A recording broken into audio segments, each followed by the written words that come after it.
Let's be real. A breakup can feel like your whole world is just ending. And right in the middle of all that pain and confusion, what you do in those first few days or weeks, well, it can change everything.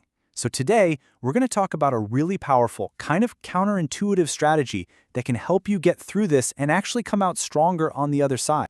So picture this. The breakup just happened. It's fresh. What's your gut reaction? That first instinct that just screams at you to do something. For most of us, it's a pretty predictable and honestly, not so helpful set of moves. Yeah, does any of this look familiar? The phone blowing up with texts, the pleading, the endless scrolling through their Instagram stories, maybe even dropping one of those vague, sad song lyrics hoping they see it. You know, these are super common reactions. They come from a place of hurt, but... And here is the hard truth.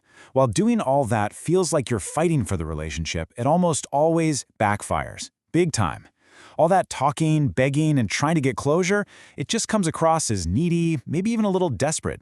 And worse, it just proves to them that they made the right call. So this whole approach, it's completely counterproductive.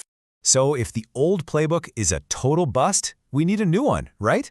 It is time to flip the script with an approach that is way more powerful than you might think. So, what is this brand new strategy? We are talking about the power of silence. Specifically, we're going to implement something called the no contact rule. This is your new game plan, and it starts right now. So what is it exactly? It's simple, but it is absolute. You cut off all communication. No calls, no texts, you don't like their photos, you don't watch their stories. You go completely radio silent. Now look, this is going to be the hardest part of the whole process, but it is absolutely the most critical for everything that comes next. Okay, so why on earth would you do this?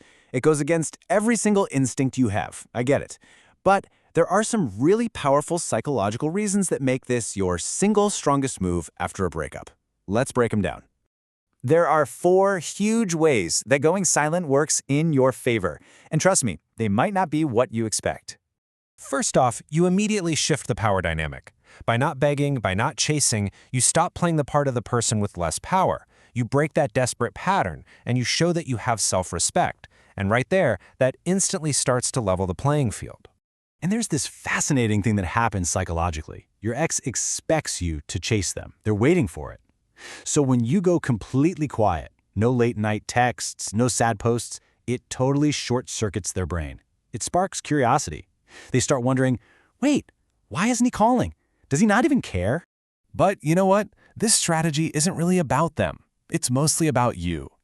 Going silent gives you the space you desperately need to actually process everything with a clear head. Time really does help, and this period lets that clouded judgment start to fade. You can think about your own self-worth and what you actually want out of life. And finally, this is where the tables really start to turn. Your silence gives your ex time to think, too. Without you constantly in their inbox, they might actually start to question their decision. They might even start to miss you. Your absence creates a void, and that can make them rethink the whole thing. Okay, so we've covered the why. Now let's get super practical with the how. Here is your step-by-step rulebook for pulling off the no contact rule the right way. All right, rule number 1, and this is the big one. You have to fight that temptation to contact them. It's going to be strong, but you have to resist. 2, if you absolutely have to talk, like for logistics, getting your stuff back, remember the KISS principle. Keep it simple, stupid, be direct, be brief. 3, if you do have to interact, treat them like a polite stranger. No special treatment, no inside jokes. And 4, if you run into them in public, be cool. Act normal. Show them you're moving on and you're doing just fine. And this slide just shows that KISS principle perfectly. I mean, look at the difference. On the left, you've got this emotional, needy message that's basically begging for validation. On the right, it's just logistics. It's direct, emotionally detached, and it communicates strength, not desperation. It's night and day. Okay, let's talk about the end game here.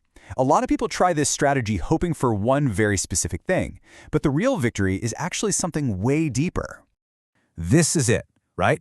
This is the question that's on everyone's mind.